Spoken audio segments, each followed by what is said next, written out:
Hello students, good morning. Last term पर हम लोगों ने trigonometry up to 10th level complete कर लिया है और इसी बिना पर आप लोगों ने अपनी बेसिक बुक और मैंने आपको जो रेजोनेंस की शीट दी थी तो आप सभी ने सॉल्व कर लिया। ठीक है, आपको कोई भी डाउट हो तो आप मुझे अपने मेरे व्हाट्सएप नंबर पर सेंड कर सकते हो। अब नेक्स्ट चैप्टर है हमारा एप्लीकेशंस ऑफ ट्रिग्नोमेट्री। हम लोग वो शुरू करने जा रहे हैं applications of trigonometry based on trigonometry. Chapter trigonometry से ही रिलेट करता है। ट्रिग्नोमेट्री का डेली लाइफ में, बेसिक लाइफ में क्या यूज है वो हम डिस्कस करेंगे थ्रू दिस चैप्टर। ट्रिग्नोमेट्री का जो यूज हम डिस्कस करने जा रहे हैं वो रिलेट करता है हाइट एंड डिस्टेंस से। क्या यूज हम डिस्कस करने जा रहे हैं? Height and distance. ट्रिग्नोमेट्री के बहुत सारे यूजेस हैं बट हम जो डिस्कस करने जा रहे हैं वो हाइट एंड डिस्टेंस। कुछ बुक्स में chapter name application of trigonometry, कुछ बुक्स में height and distance. Height and distance meaning जो बड़ी बिल्डिंग्स हैं, टावर्स हैं, उनकी हाइट मेजर करने के लिए हम ट्रिग्नोमेट्री का यूज करते हैं। आप किसी पर्टिकुलर पॉइंट से बिल्डिंग की डिस्टेंस मेजर करनी है, angle of elevation, angle of depression measure करने हैं, ये सभी बातें हम एप्लीकेशन ऑफ ट्रिग्नोमेट्री के अंदर डिस्कस करेंगे। स्टार्ट करते हैं हम लोग chapter applications of trigonometry. Clear? कहाँ यूज है? जो बड़ी बिल्डिंग्स हैं उनकी हाइट, टावर्स की हाइट मेजर करने के लिए, किसी पर्टिकुलर पॉइंट से डिस्टेंस मेजर करने के लिए हम ट्रिग्नोमेट्री का यूज करते हैं। तो हाइट एंड डिस्टेंस स्टार्ट करने से पहले हम लोग जो ट्रिगो का यूज है उसको एक बार जल्दी से 5 मिनट में देख लेते हैं कितनी ट्रिगो इसके अंदर हमें रिक्वायर होगी। एक बार हम पहले वो बात कर लेते हैं। फर्स्ट हम देखते हैं right angle triangle.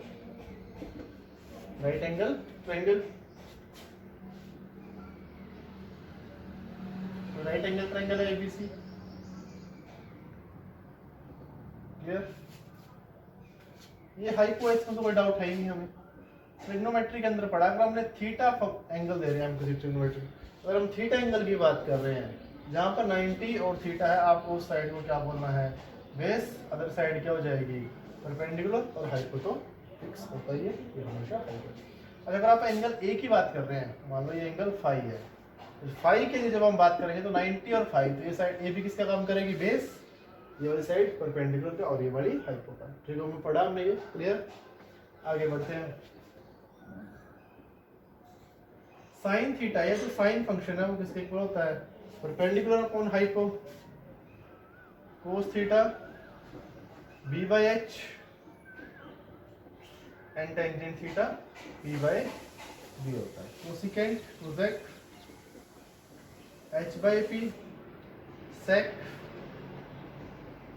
h by b और कोट फंक्शन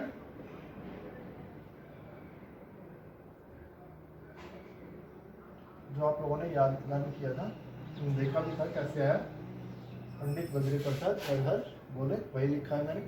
क्लियर? ये आपको फिर values of some trigonometry functions आप लोगों ने लर्न की थी 0, 30, 45, 60 एंड 90। उस सभी बच्चों को बहुत अच्छे से लर्न होनी चाहिए।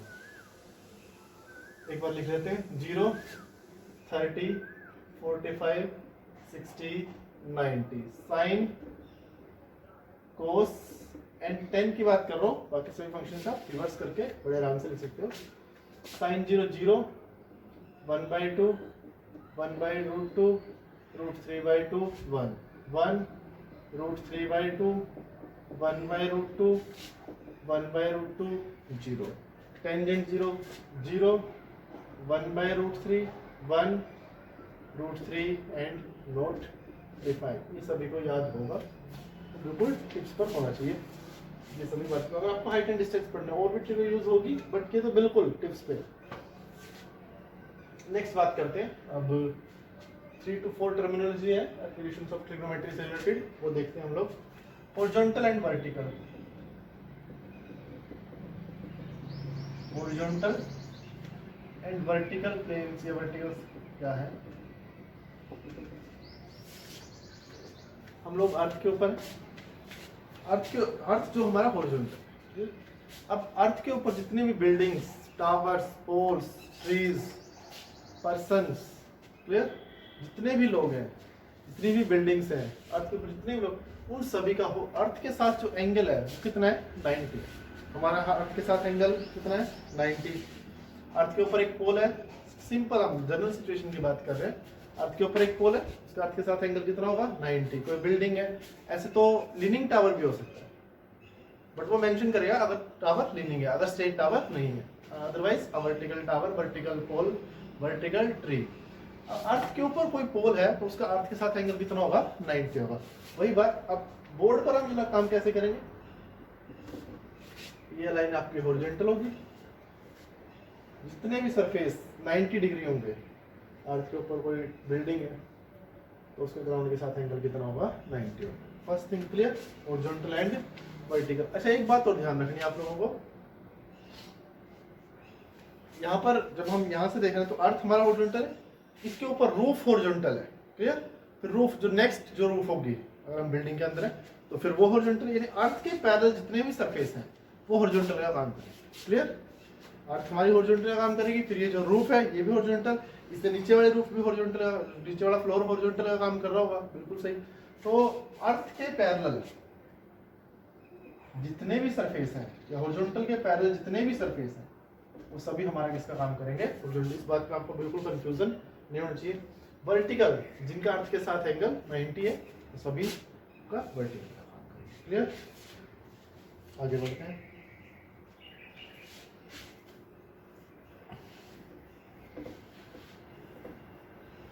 Angle of elevation and angle of depression, next दो टर्म्स है जो पूरे चैप्टर में ही आपकी यूज होंगी, इसके अलावा कोई टर्म्स ही नहीं है इस चैप्टर में। बड़ा ही सिंपल सा चैप्टर है। Angle of elevation and second term है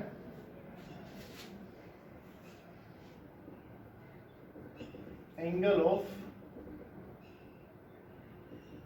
डिप्रेशन।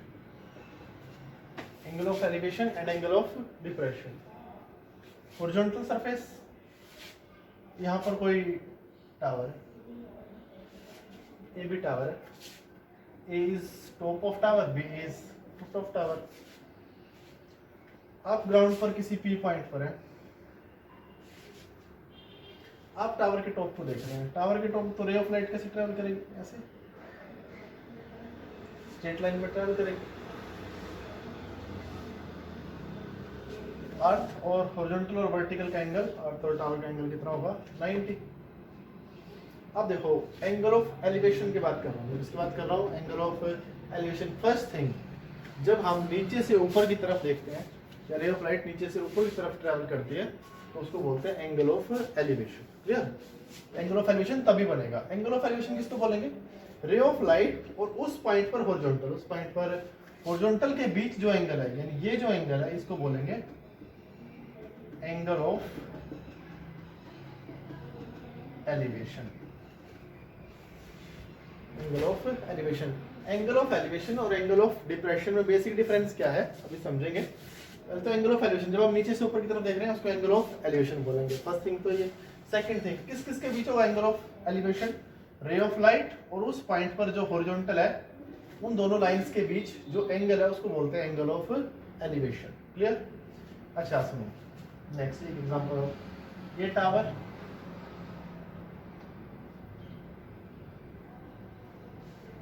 ये आपका घर है जिसकी हाइट h है। आप रूफ से, आप यहाँ पर है, टावर के टॉप को देखते हैं तो कैसे देखेंगे, ऐसे रे ऑफ लाइट ऊपर की तरफ ट्रैवल कर रही है। तो अगर आपको एंगल ऑफ एलिवेशन मेक करना है तो आपको इस पॉइंट पर हॉरिजॉन्टल ड्रॉ करना है। इस पॉइंट पर आप क्या ड्रॉ करो, हॉरिजॉन्टल के पैरेलल कोई, ये अर्थ है, ये हमारी हॉरिजॉन्टल लाइन, इसके पैरेलल कोई लाइन हॉरिजॉन्टल का काम करेगी। तो यहाँ पर रे ऑफ लाइट और हॉरिजॉन्टल के बीच जो एंगल होगा, अगर आप नीचे से ऊपर की तरफ देख रहे हैं उस एंगल को बोलेंगे angle of elevation, clear. Same बात है, आप इस लाइन को देखो, ये रे ऑफ लाइट हॉरिजॉन्टल के साथ ही ये एंगल बना रही है, दोनों लाइंस पैरेलल होंगे ना, ये और ये, तो हम यहीं पर हॉरिजॉन्टल ड्रॉ कर लेंगे, क्लियर। तो आपको याद रखना है जिस पॉइंट से ऑब्जर्व कर रहे हैं आपका फर्स्ट काम होना चाहिए, पहला काम आपका ये होना चाहिए, जिस पॉइंट से आप ऑब्जर्व कर रहे हैं, इतना करने की कोई जरूरत नहीं है, उस पॉइंट पर आप लोग सबसे पहले हॉरिजॉन्टल ड्रॉ करें। और फिर वहां से जो रे ऑफ लाइट होगी उन दोनों के बीच जो एंगल होगा उसको बोलेंगे angle of elevation. Angle of depression की बात करते हैं। अर्थ बिल्डिंग, आप बिल्डिंग के टॉप पर, यहाँ पर आपकी पोजीशन बिल्डिंग के टॉप, ग्राउंड पर कोई कार है, सी बोल दिया मैंने। अर्थ के टॉप से आप कार को देखते हैं, रे ऑफ लाइट ऐसे ट्रैवल कर रही है। क्लियर? आपकी पोजीशन मान लो ए है। एंगल ऑफ डिप्रेशन क्या होगा? तो जहां से आप ऑब्जर्व कर रहे हैं, आपका फर्स्ट काम क्या बताया मैंने, वहां पर आप क्या ड्रॉ कर दो, हॉरिजॉन्टल ड्रॉ कर दो। इसके कारण मैंने आपको हॉरिजॉन्टल और रे ऑफ लाइट के बीच जो एंगल है उसको बोलेंगे एंगल ऑफ एलिवेशन या एंगल ऑफ डिप्रेशन। बट जब नीचे से ऊपर तो एंगल ऑफ एलिवेशन, बट जब ऊपर से नीचे की तरफ देख रहा हूँ तो हम बोलेंगे इसको angle of depression. Clear? Next सुनो, ये लाइन और ये लाइन दोनों लाइंस पैरेलल है। अगर दोनों लाइंस पैरेलल है तो ये एसी ट्रांसवर्सल का काम कर रहा है कि एंगल थीटा, ये वाला एंगल भी क्या हो जाएगा, थीटा हो जाएगा। क्लियर? बस दोनों क्वेश्चन सेम तरीके से सॉल्व होंगे। एंगल ऑफ डिप्रेशन को आपको इस तरह मेंशन करना है और angle of elevation direct mention करना। आई थिंक क्लियर हो गया होगा सबको angle of elevation and angle of depression. एक बार और सुन लो और नोट कर लो इसको अच्छे से। नीचे से ऊपर एंगल ऑफ एलिवेशन, ऊपर से नीचे angle of depression. Angle of elevation और एंगल ऑफ डिप्रेशन हमेशा रे ऑफ लाइट जिस रे से आप देख रहे हैं और हमेशा उस पॉइंट पर जहां से आप ऑब्जर्व कर रहे हैं हॉरिजॉन्टल के बीच में मेक होगा। क्लियर? नोट करो इसको जल्दी से। अब हम क्वेश्चंस पर चलेंगे, बड़े इजी क्वेश्चंस हैं।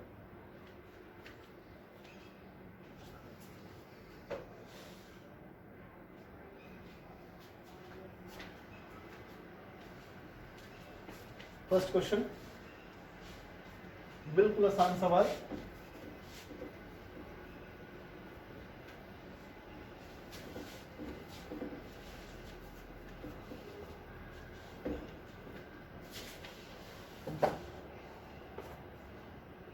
The angle of elevation of the top of tower.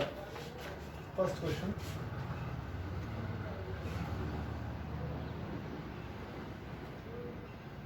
The angle of elevation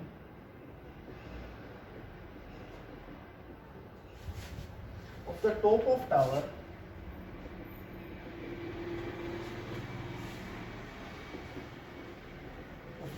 tower at a distance of 150 meter, at a distance of 150 meter from its foot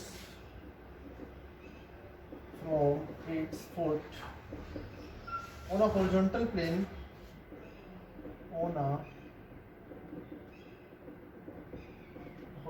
plane is found to be 30 degree. Is found to be 30 degree. Find height of tower. सभी बच्चों को बहुत अच्छे से notes बनाने हैं, सभी question spare notebook में, ये सभी क्वेश्चंस का आपके पास कलेक्शन होना चाहिए। ठीक है? खुद से सोल्व करने की कोशिश करो। Maximum number of questions. क्या बोल रहे हैं? The angle of elevation of the top of tower at a distance of 150 metre from its foot on a horizontal plane is found to be 30. Find height of tower. Start करते हैं। ये आपका horizontal, clear? ये आपका tower. हॉरिजॉन्टल और vertical यानी ground और टावर का एंगल हमेशा 90 होगा। अच्छा, क्या होता है? Angle of elevation of the top of tower at a distance of 150 metre from its foot. ये टावर का टॉप, ये बोल दिया मैंने इसे, टावर का फुट भी बोल दिया। On horizontal plane is found to be 30 foot से हॉरिजॉन्टल प्लेन पर 150 मीटर डिस्टेंस पर सी पॉइंट की डिस्टेंस कितनी है? 150 मीटर। यहाँ से टावर के टॉप का एंगल ऑफ एलिवेशन ऐसे बनेगा। टावर के टॉप का यहाँ से एंगल ऑफ एलिवेशन कितना बोला उसने? 30 डिग्री। मुझे टावर की हाइट फाइंड करनी है। क्लियरली दिखाई दे रहा है, बिल्कुल साफ साफ दिखाई दे रहा है। A B C is a right angle triangle. अगर ए बी सी तो बी सी मुझे गिवन है, ए बी मुझे फाइंड करनी है। लेट टावर की हाइट अगर फाइंड करनी है, let height of tower is equal to, क्या बोल दी मैंने टावर की हाइट, h मीटर बोल दी। अब सुनना ध्यान से, ये बिल्कुल बेसिक क्वेश्चन है, पहला ही क्वेश्चन है हमारा। टावर की हाइट h बोले, अब मुझे ये राइट एंगल ट्रायंगल है, 30 एंगल की बात कर रहे हैं हम, किसकी बात कर रहे हैं, एंगल 30 की। परपेंडिकुलर और बेस की बात, हाइपो का कोई काम नहीं, बेस हमें गिवन है, परपेंडिकुलर फाइंड करना है। तो सुनो ना, परपेंडिकुलर हमें फाइंड करना है एंड बेस हमें गिवन है।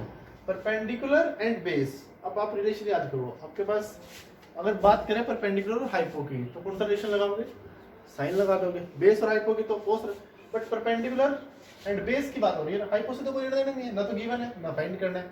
हमें क्या गिवन है, बेस गिवन है, परपेंडिकुलर फाइंड करना है, तो हम क्या लगा देंगे, tangent theta in triangle A B C लगाओ।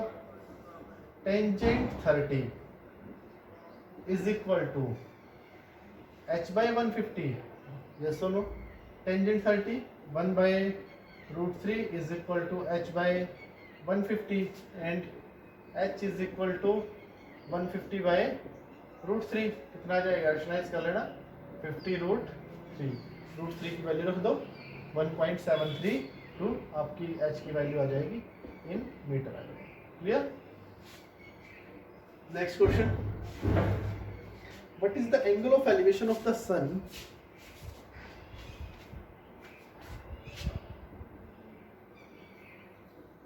what is the angle of elevation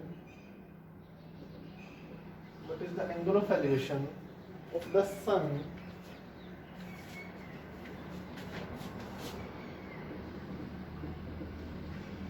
sun when the length of shadow of a pole when the length of shadow of a pole is √3 times the height of pole, is √3 times the height of pole. Try this.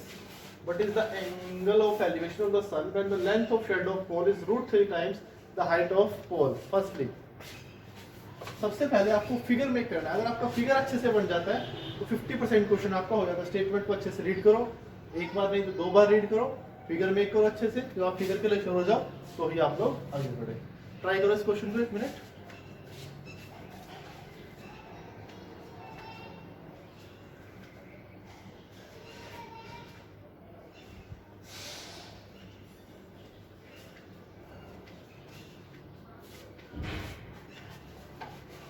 देखो क्या बोलता है, what is the angle of elevation of the sun when the length of pole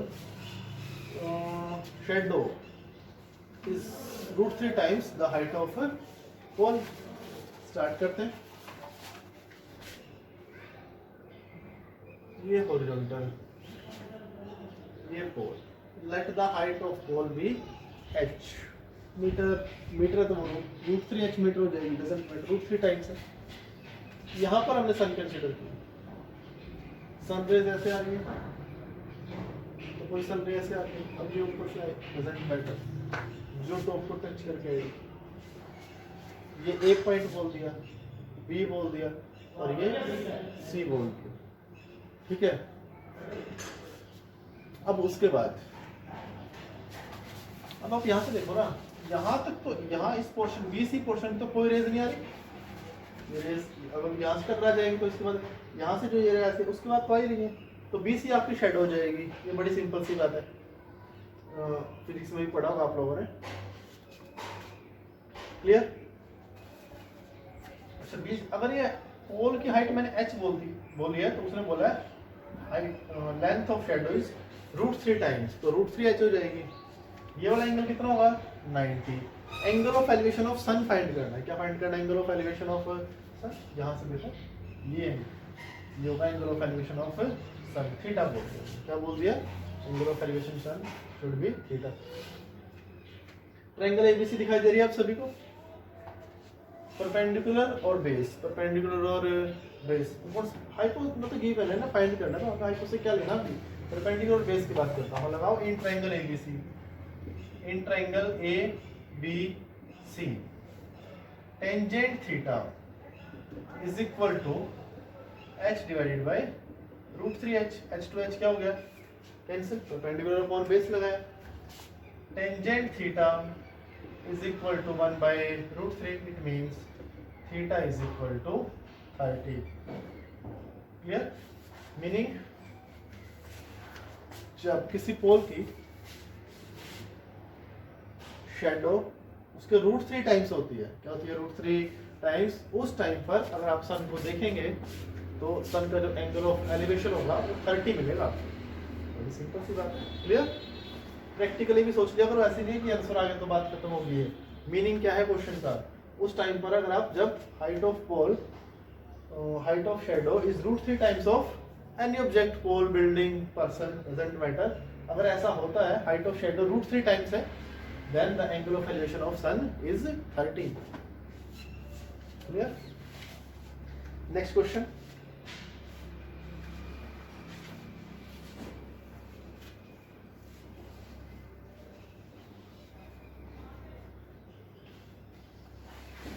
an observer 1.5 meter tall, next question, an observer 1.5 meter tall is 28.5 meter away from a tower,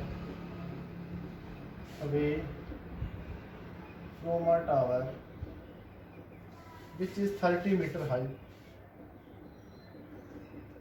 which is 30 meter high. Determine the angle of elevation. Determine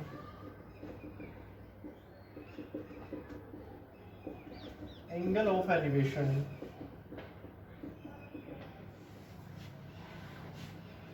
from his eyes to the top of tower. From his eyes to the top of tower. Start doing this. An observer 1.5 meter tall is 28.5 meter away from a tower which is 30 meter high. Determine the angle of elevation from his eyes to the top of tower. करते हैं। अर्थ यहाँ पे tower, angle कितना होगा 90, height of tower is 30 metre. Clear? An observer which is 28.5 metre away, यहाँ पर observer बोला मैंने, तो यहाँ से यहाँ तक की डिस्टेंस ए भी कितनी हो जाएगी 28.5 बोलता है।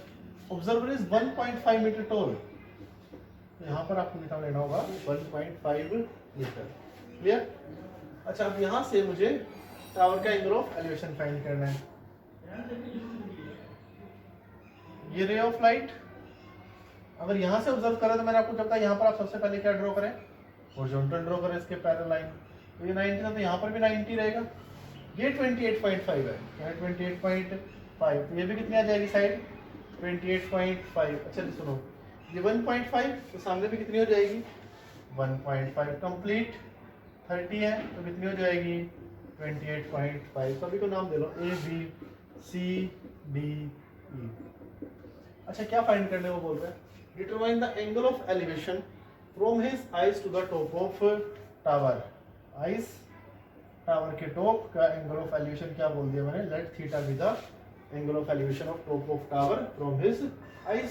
बस ट्रायंगल लो ईसीडी, इन ट्रायंगल ईसीडी। कौन सी ट्रायंगल उठाई हमने, ईसीडी। ये परपेंडिकुलर, ये बेस एंड ये वाली साइड हाइपो। क्लियर? अच्छा, परपेंडिकुलर और बेस में बात कर रहे थे, दोनों गिवन है। अब थीटा निकालना है, क्या निकाल, हाइपो को तो हमें फाइंड नहीं करना था, गिवन है। तो tangent theta is equal to EC upon CD, 28.5 divided by 28.5। Tangent theta is equal to 1 means theta is equal to 45 degree. Answer आ गया आपका, ये तो फाइंड करो। Clear. Next question.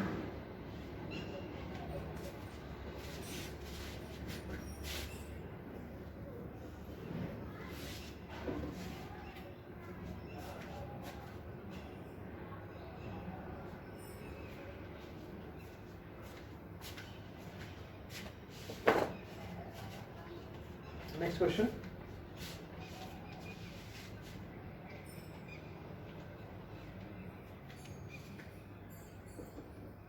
From a lighthouse,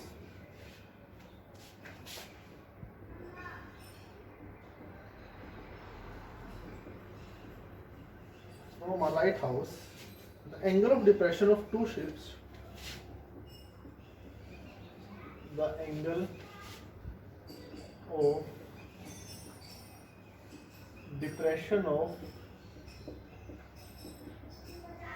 two ships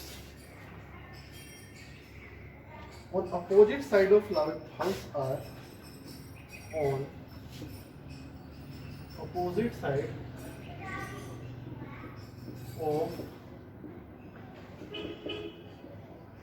lighthouse are observed to be 30 and 45. Observed to be 30 degree and 45 degree. देखते रहो question अच्छे से। If the height of lighthouse be 300 meter, if height of lighthouse be 300 meter, find the distance between the ships. Find distance between ships. लिखो question अच्छे से, figure बनाओ, try करो इसको। From a lighthouse, the angle of depression of two ships on opposite side of lighthouse are observed to be 30 and 45. If the height of lighthouse is 300 meter, find the distance between ships.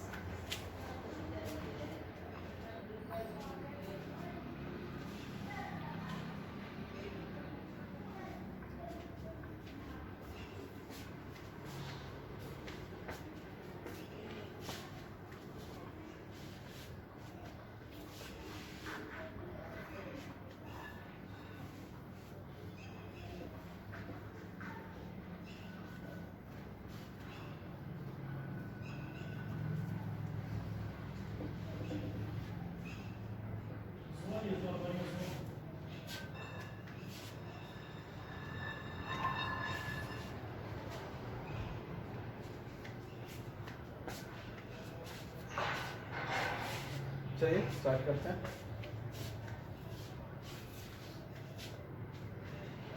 अच्छा, light house ships की बात कर रहा है, तो कोई difference नहीं है। जो आपका सी है या वाटर लेवल है वो आपका किससे काम करेगा, हॉरिजॉन्टल में काम करेगा। ये आपका light house. Clear.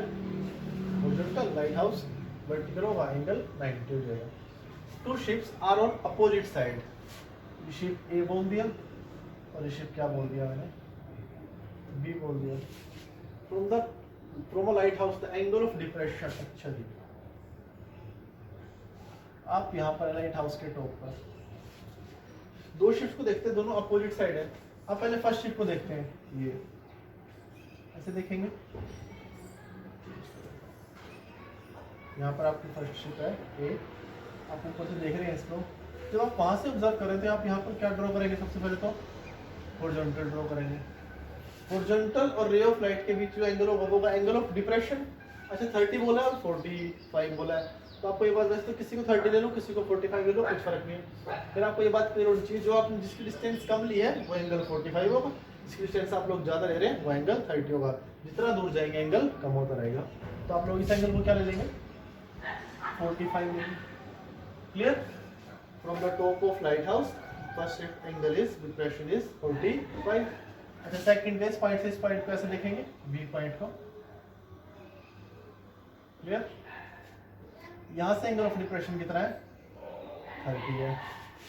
If the height of light house भी 300 मीटर, लाइट हाउस की हाइट कितनी है, 300 मीटर। डिस्टेंस बिटवीन शिप्स मुझे फाइंड करना है, मुझे ए बी फाइंड करना है। क्या फाइंड करना है? A B. नेम ले लेते हैं, ए बी डी बोल दिया, इसको क्या बोल दिया? इस पॉइंट को सी बोल। क्लियर? अच्छा जी, ये एंगल 90 होगा, ये वाला एंगल भी 90 होगा। मैं सोल्व नहीं करूँगा क्वेश्चन, आप लोग कर लेंगे बड़े आराम से। अच्छा, अब ये 45 है ना, ये लाइन और ये लाइन पैरेलल है, अल्टरनेट इंटीरियर। ये वाला एंगल भी कितना हो जाएगा? 45। 30, ये लाइन और ये लाइन पैरेलल, अल्टरनेट इंटीरियर से ये वाला एंगल कितना हो जाएगा? 30। क्लियर? अब सुनो, इन ट्रायंगल सी डी ए, सबसे पहले आप लोग इन ट्रायंगल सी डी ए, क्या राइट एंगल ट्रायंगल है? बिल्कुल है।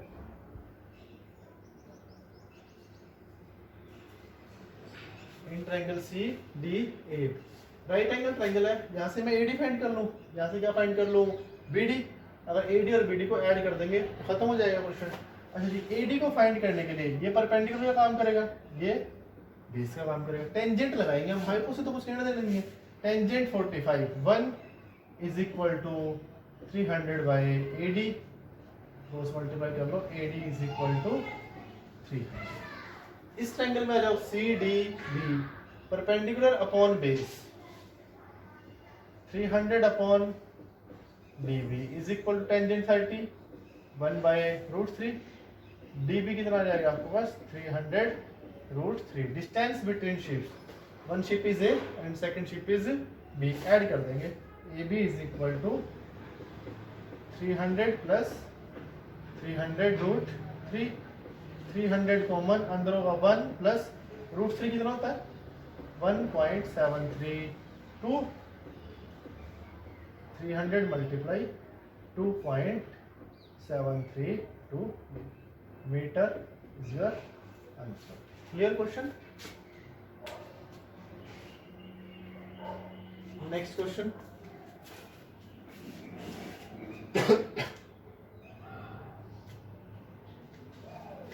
So if the angle of elevation of a pole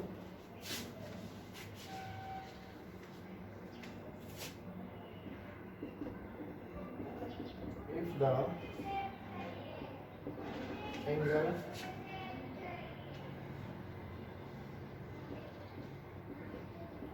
angle of elevation of a pole from two fixed points are on same side of pole, from two fixed point are on same side of pole which are a distance a and b meter, which are at a distance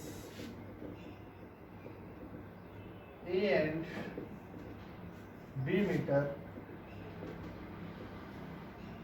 from foot of pole,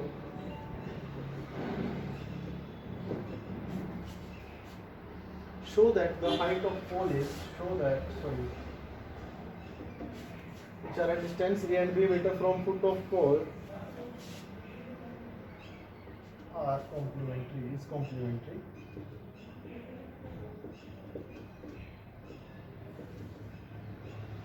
Show that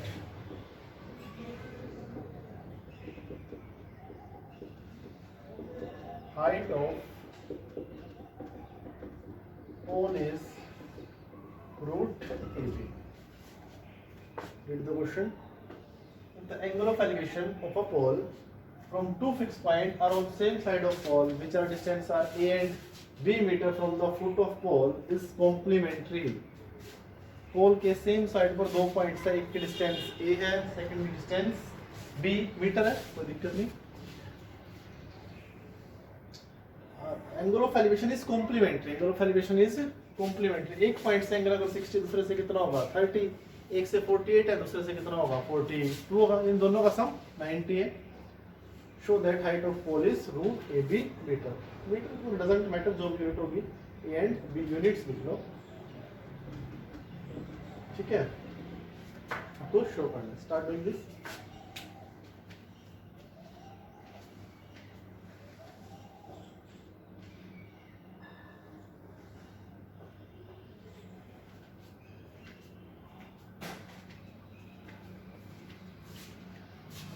important question है।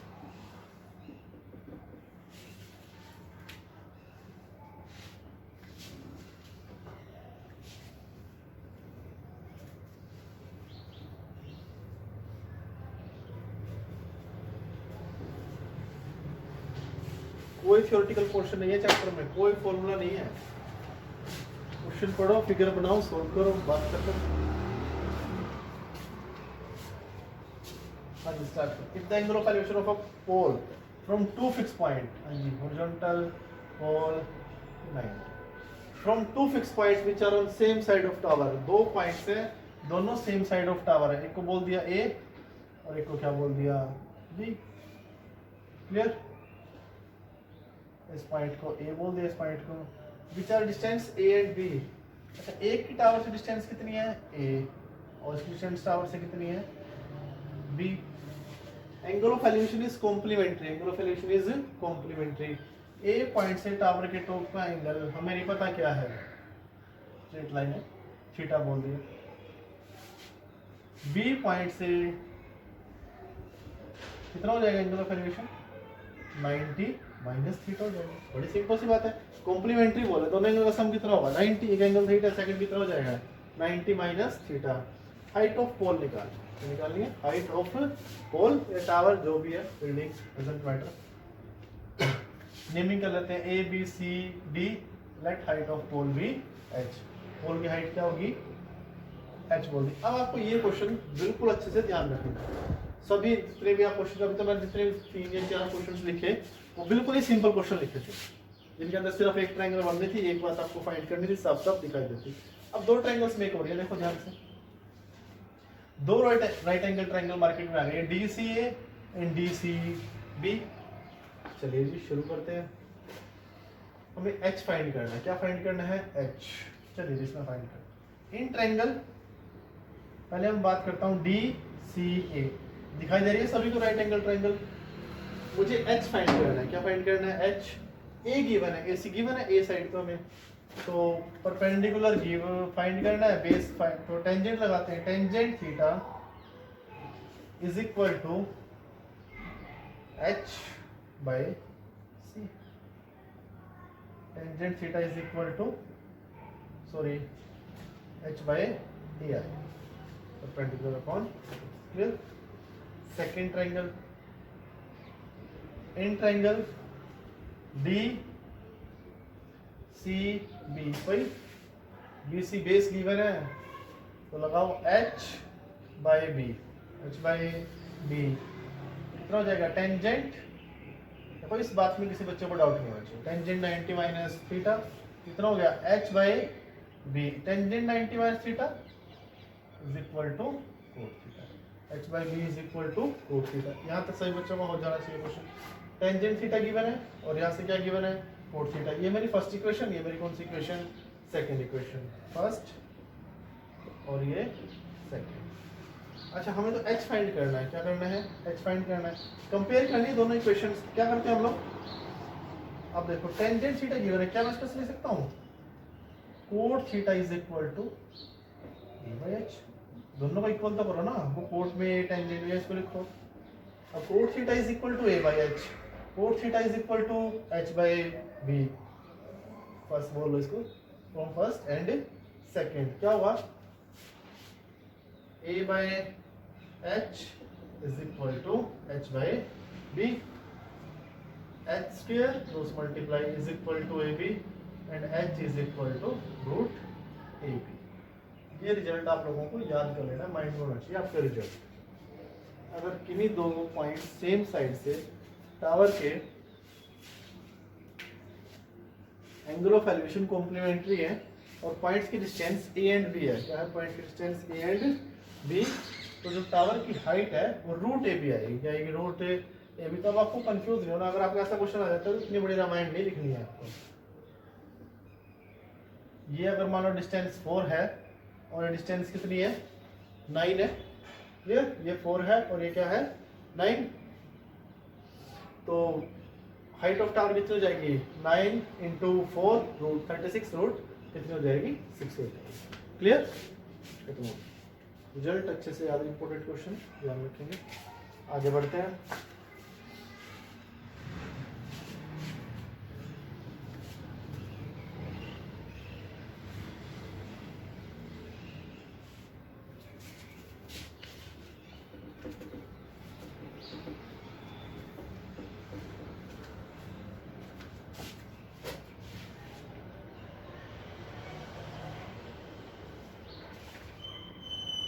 The angle of elevation of a jet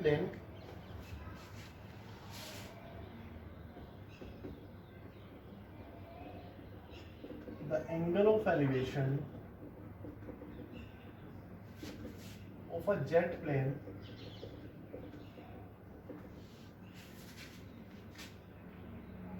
from a point A on the ground,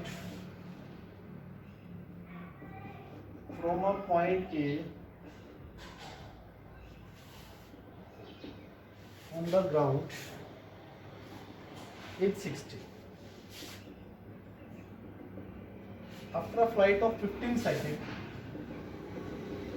after a flight of 15 seconds, the angle of elevation changes to 30. The angle of elevation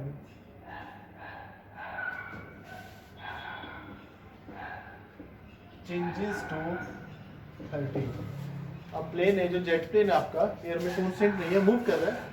आपने किसी time पर plane को देखा, angle of elevation कितना है उस time 60, plane दूर चला गया आपसे। Angle of elevation after flight of 15 second, after 15 second the angle of elevation is changes to 30. If the jet plane is flying, if the jet plane is flying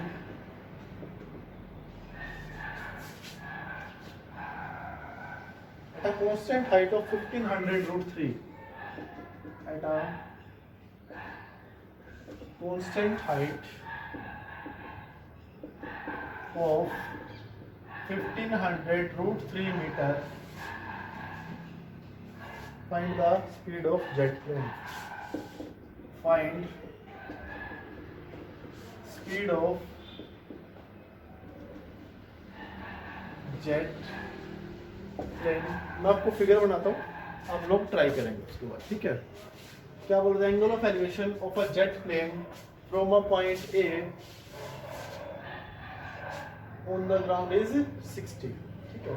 start करते हैं। ये हमारा question, ये हमारा ग्राउंड, यहाँ पर कोई jet plane,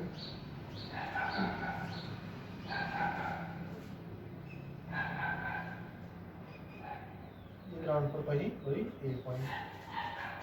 the angle of elevation of a jet plane from point A on the ground is 60. Jet plane है, ए पॉइंट से प्लेन का एंगल ऑफ एलिवेशन कितना है 60. After a flight of 15 second, angle of elevation कम हुआ है तो सीधी सी बात है प्लेन दूर चला गया, प्लेन ऐसे मूव कर रहा है, हाइट कांस्टेंट रहेगी प्लेन की। यहाँ पर आ गया प्लेन, कितना टाइम लिया यहाँ तक आने में 15 सेकंड, ठीक है। अब ए पॉइंट से ही प्लेन का एंगल ऑफ एलिवेशन आ गया, प्लेन कितना हुआ है देखो, तभी तो एंगल कम होगा, दूर जाएगा तो 30 डिग्री हो गया। Find speed of jet plane, मुझे जेट प्लेन की स्पीड फाइंड करनी, क्लियर। और हाइट कांस्टेंट है, हाइट कितनी है यहाँ से परपेंडिकुलर 1500 रूट 3 मीटर, और यहाँ से जो फर्स्ट केस था यहाँ से भी कितनी है 1500 रूट 3 मीटर, क्लियर। सभी पॉइंट्स को नाम दे लेते हैं हम लोग, नाम कर देते हैं A B C D E, okay. अब आपको क्या करना है, सुनो। सिर्फ बच्चों को फर्स्टली 2 राइट एंगल ट्रायंगल्स दिखाई देने चाहिए, A B E. B E given है, वहां से मैं ए बी निकाल लूंगा, क्या निकाल लूंगा ए बी।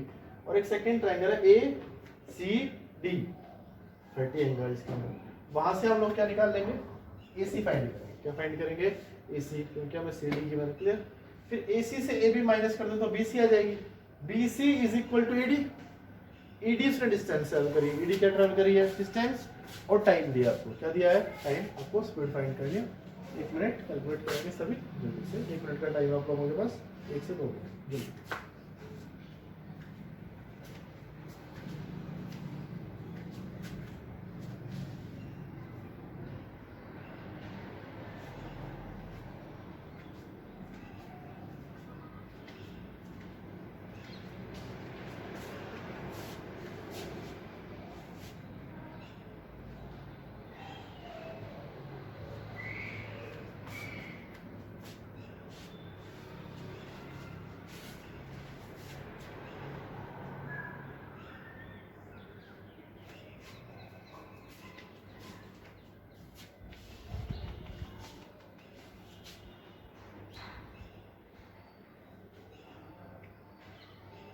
चलिए स्टार्ट करते हैं। फिगर आई थिंक सभी को समझ में आया। मैं एक बार एक्सप्लेन कर रहा हूँ। From a point A on the ground the angle of elevation of a jet plane is 60. A point E is aeroplane, it's not E, ठीक है, E is only denotes aeroplane. यहाँ पर फर्स्ट पोजीशन पर A 60, after a flight of 15 second height same रहेगी, दूर चला गया, angle of elevation कितना हो गया 30, मुझे प्लेन की स्पीड फाइंड करनी है। स्टार्ट करते हैं। हाँ जी, सबसे पहले आपको दो राइट एंगल ढूंढ लेनी है, A B C, in triangle A B C. क्या मुझे कुछ गिवन है? सॉरी, ए बी ई, छोटे वाले कोई भी ले लो, doesn't matter. A B E B given है, ए बी फाइंड करनी है, परपेंडिकुलर गिवन है, बेस फाइंड करना है। टेंजेंट लगाओ, एंगल कितना है 60, tangent 60 is equal to 1500√3 divided by A B. आप लोग आराम से लिख सकते हो अगर अभी आपको याद नहीं हुआ। Tangent 60 √3 is equal to 1500√3 divided by A B. A B is equal to 1500। कोई डाउट नहीं होगा। नेक्स्ट बात करते हैं इन ट्रायंगल ए सी डी में। चलो ए सी डी, क्लियर, वही लगाएंगे। परपेंडिकुलर गिवन, ए सी निकालते हैं, टेंजेंट लगाएंगे, एंगल कितना इस बार 30 is equal to 1500√3 divide by A C, clear. Tangent 30 1/√3, 1/√3 is equal to 1500√3 divided by AC। AC is equal to 4500 metre आ जाएगा। मीटर में चल रहा है सभी पैरामीटर, कोई दिक्कत नहीं। AC is 4500, AB is equal to, so BC is equal to 3000 metre. बड़ी सिंपल सी बात है। तो BC is equal to AD, distance travel by train 3000 metre. तो आपकी जो डिस्टेंस आ रही है वो कितनी आ रही है 3000 मीटर। टाइम कितना है 15 सेकेंड। तो स्पीड 200 मीटर पर सेकेंड। स्पीड कितनी आ गई आपकी 200 मीटर पर सेकेंड। आप कन्वर्ट कर सकते हो स्पीड को किलोमीटर पर आवर में। 200 मीटर किलोमीटर बनाने, डिवाइडेड बाय 1000, सेकेंड आवर्स बनाने, मल्टीप्लाइड बाय ऊपर 3600, यानी 80/5 से डायरेक्ट भी आधा बचिए, 0 से 0, 720 kilometre per hour is speed of aeroplane, clear. तो जितने भी क्वेश्चन हम लोगों ने किए वो आपको अच्छे से समझ आए। एक क्वेश्चन और लिखता हूँ मैं, वो आपको ट्राई करना है, फिर नेक्स्ट लेक्चर में हम लोग आगे बढ़ेंगे, ठीक है।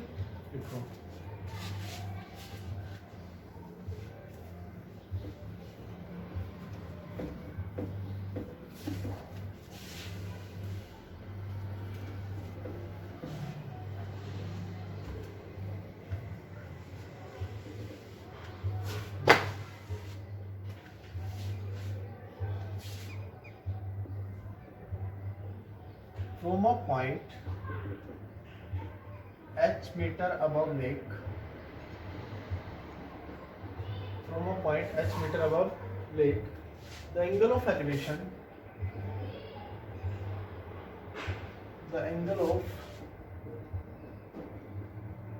elevation of cloud is alpha, clear। From a point h meter above lake, अब ये फिगर एक्सप्लेन कर दूंगा। The angle of elevation of cloud is alpha and angle of depression, angle of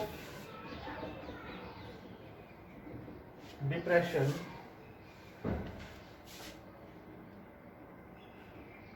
in the lake of its reflection, of its reflection is beta. From a point h meter above lake, the angle of elevation of cloud is alpha and angle of depression in the lake of its reflection is beta. Find height of cloud in terms of H and alpha and beta. मुझे cloud की height find करनी है। Find height of cloud in terms of H alpha and beta के terms में ही parameter होंगे, H alpha और beta. हम बाहर से कोई पैरामीटर यूज नहीं करेंगे, ठीक है। आपको वो दे भी देता है कुछ क्वेश्चंस में, या 4 ऑप्शन दिए होंगे, आपको क्लाउड की हाइट मैच करवानी होगी। क्लियर? मैं फिगर बना देता हूँ, फिर आगे बढ़ेंगे। लेक की बात कर रहा है, ग्राउंड की बात नहीं कर रहा। तो लेक आपका जो लेक वाटर है वो आपका हॉरिजॉन्टल सरफेस से काम करेगा। Lake clear? From a point H metre above lake, from a point H metre, आप लेक से कितना ऊपर है? From a point H metre above lake, आप लेक से कितना ऊपर है? H metre. यहां पर आपका क्लाउड है। The angle of elevation of cloud is alpha. Lake से h मीटर ऊपर से यहाँ से क्लाउड का एंगल ऑफ एलिवेशन, इस पॉइंट पर फर्स्ट स्केल क्या है? मैं हॉरिजॉन्टल ड्रॉ करूँ। अब यहाँ से एंगल ऑफ एलिवेशन कितना बोला है उसने? अल्फा बोला है। क्लियर? अच्छा, आप यहाँ पर है, आप यहाँ से जब नीचे देखेंगे लेक में तो आपको क्लाउड की रिफ्लेक्शन दिखाई देगी या नहीं देगी? तो क्लाउड की रिफ्लेक्शन, जैसे ये क्लाउड आपका, यहाँ पर मैं सी डैश बोल रहा हूँ। क्या बोल रहा हूँ? C dash, reflection of cloud. तो इसी पॉइंट से जब मैं रिफ्लेक्शन को देखूंगा तो एंगल ऑफ एलिवेशन होगा, एंगल ऑफ डिप्रेशन होगा। इसी पॉइंट से and the angle of depression of its reflection is beta. कितना है भाई? Beta. Clear? Height of cloud find करनी है। क्या फाइंड करनी है मुझे? Height of cloud. क्लाउड की हाइट यानी यहाँ से लेकर यहाँ तक की जो डिस्टेंस है वो मुझे फाइंड करनी है। Clear? Height of cloud find करेंगे। अच्छा जी, नेमिंग कैसे करते हैं? ये एच है, यहाँ तक भी कितनी हो जाएगी? एच हो जाएगी। अच्छा, नेमिंग लिख लेते हैं। तो A B C D E C dash. Okay, D is equal to H हो जाएगी B. Let C D is equal to X, let C D is equal to X. तो आपको क्या फाइंड करना है? एच प्लस एक्स फाइंड करना है। क्या फाइंड करना है? एच प्लस एक्स आपको फाइंड करना। अगर आप लोगों ने h प्लस एक्स फाइंड कर लिया तो आपको क्लाउड की हाइट फाइंड हो जाएगी। क्लियर? अच्छा जी, आगे बढ़ते हैं। अब बड़ी सिंपल सी बात है, राइट एंगल तो हम ढूंढ ही लेंगे। ये हाइट तो हम परपेंडिकुलर में से करते हैं, ये एंगल 90 हो जाएगा, ये भी 90 हो जाएगा। बड़ी सिंपल सी बात है, हॉरिजॉन्टल लाइन। क्लाउड की हाइट क्या है? h plus x. Plane mirror की प्रॉपर्टीज में आप लोगों ने पढ़ा होगा, distance of object is equal to distance of image from mirror. तो लेक मिरर का काम कर रही है, तो h प्लस एक्स, तो ये EC भी कितना हो जाएगा आपका? h प्लस एक्स हो जाएगा। क्लियर? अच्छा, अब आपको दो राइट एंगल फाइंड करने हैं। कौन कौन सी राइट एंगल होगी हमारे पास? C D B. Clear? Alpha angle है ना, सी डी बी, और इसके अंदर B D C dash, B D C dash, दोनों ट्रायंगल से। अच्छा, आपको बी डी फाइंड कर लो दोनों से। क्या फाइंड कर लो? बी डी, दोनों को इक्वल रख दो। अब बी डी को क्या बोल दो? Y. Let B D is equal to Y. अब आपको क्या करना क्या है? अब तो मैंने लगभग 70-80% क्वेश्चन कर दिया। दोनों ट्रायंगल से B D C and B D C dash, दोनों ट्रायंगल से आप लोग वाई फाइंड कर लो। वाई फाइंड करने के बाद क्या फाइंड करने के बाद? वाई। दोनों ट्रायंगल से वाई, दोनों को इक्वल कर दो। दोनों को क्या कर दो? इक्वल। एक्स की वैल्यू आ जाएगी। किसकी वैल्यू आएगी? एक्स की। एच प्लस एक्स कर दो। क्या कर दो? H plus x. आपका जो भी आंसर होगा आप लोग मुझे नीचे वीडियो का जो लिंक होगा वो कमेंट बॉक्स में आंसर कमेंट कर सकते हैं। क्लियर? कल हम आगे बढ़ेंगे नेक्स्ट लेक्चर में। Okay, thanks.